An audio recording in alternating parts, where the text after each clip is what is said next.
E aí, beleza? Em que bolha você vive? Tema do Quase um Podcast de hoje. Uma das propostas do Quase um Podcast é tocar em alguns assuntos mais delicados, que eu não vejo muito sendo abordado. A ideia é provocar, nunca ofender. Em uma boa parte dessas provocações, e diga-se de passagem, provocações no bom sentido, eu tenho uma leve ideia de como vocês, no geral, vão se posicionar. Em outra parte, eu não tenho a menor ideia do que pode acontecer. Podem acontecer coisas boas e coisas não tão boas. Mas, no geral, as não tão boas, com raríssimas exceções, são abordagens agressivas, acaloradas, apaixonadas, tipo coisa de time de futebol. Se você não for inscrito no canal, para um minuto e se inscreve, ativa também as notificações clicando no sininho. Assim você fica sabendo sempre que a gente postar conteúdo novo. O foco do assunto de hoje é no comportamento e comportamento de grupo. Eu trabalho em sala de aula, com cultura digital e com software livre há um bom tempo.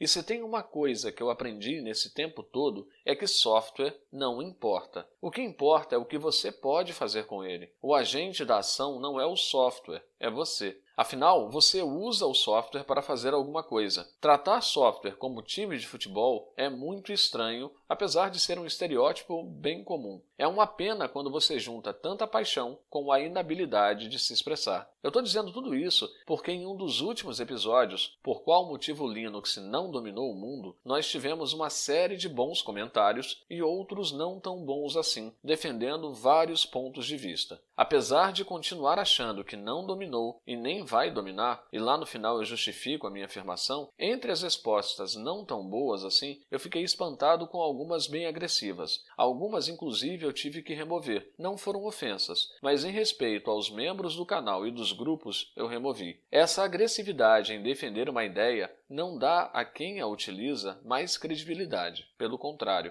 essa postura não é necessária. Nos 3 pontos que eu citei no vídeo anterior, um deles era sobre comunidade. E não deu tempo nem de fechar a boca. E isso é uma pena. Software, no sentido que a gente está discutindo aqui, é feito para pessoas. E se diante de algo, de uma afirmação tão simples, a postura de alguns é extremamente agressiva, imagina essas pessoas dentro de grupos mais técnicos. Você pode ser quem for, ou o que for. Cargo, capacidade técnica, inteligência, não importa. Se você está lidando com pessoas, respeito em todos os aspectos é o mínimo que se espera de você. Eu recebi uma resposta no grupo do Telegram do Edgar Ferreira. Eu não vou replicar aqui, porque eu não falei com o Edgar sobre isso, mas a resposta está lá. E eu achei fantástica. Não porque ela se alinhou com o que eu acho, mas porque complementou, pontuou, esclareceu e foi super educada. Vale ler. Na verdade, vale entrar no grupo para ler a resposta. Depois você pode sair se desejar. Eu tenho certeza que lendo os 2 tipos de resposta, você se sentirá muito mais à vontade com a resposta que não foi agressiva e tendenciosa. O que eu mais desejo com o Quase um Podcast é que algumas coisas possam ser vistas de outro ângulo e, se possível, tentando entender o olhar do outro. Respostas e comportamentos agressivos, não importa o quanto, serão removidos. Aqui não é um espaço para agressão, segregação ou divisão. Aqui é um espaço para se discutir ideias, respeitando todas elas e seus autores. Intolerância não será tolerada. Pode parecer contraditório, mas não é não. Infelizmente, é necessário. Eu respeito muito todos vocês. Eu não vou permitir que ninguém desrespeite ninguém. Eu acho que o Linux, como sistema operacional, não dominou e nem vai dominar o mundo enquanto a decisão de mantê-lo em uma instituição ou empresa permanecer nas mãos de quem controla o dinheiro. Discurso técnico é bonito, as justificativas também, mas enquanto quem decide, seja um empresário, político, dono ou administrador de algo, não comprar a ideia, na primeira oportunidade ou mudança de gestão, se volta ao proprietário. Isso está acontecendo aqui no Brasil e em outras partes do mundo. A máquina pública recuou nos incentivos ao software livre. Eu estou passando por isso hoje na instituição em que eu trabalho. E para a galera que citou o Android, a adoção do Android se dá primeiro porque já vem no celular. E segundo, não é tão fácil trocar. Terceiro, aí sim, porque funciona. Se em alguma dessas etapas algo mudar, tipo a grana tá fácil, muito provavelmente uma parcela grande vai na direção do iOS e não em direção de um smartphone melhor com Android. Eu quero muito ouvir a opinião de vocês sobre tudo isso. Crítica não é um problema. Como ela é colocada, sim. Se puder, visita a nossa proposta de financiamento lá no Apoia-se e dá uma força pra gente. Até mais, gente.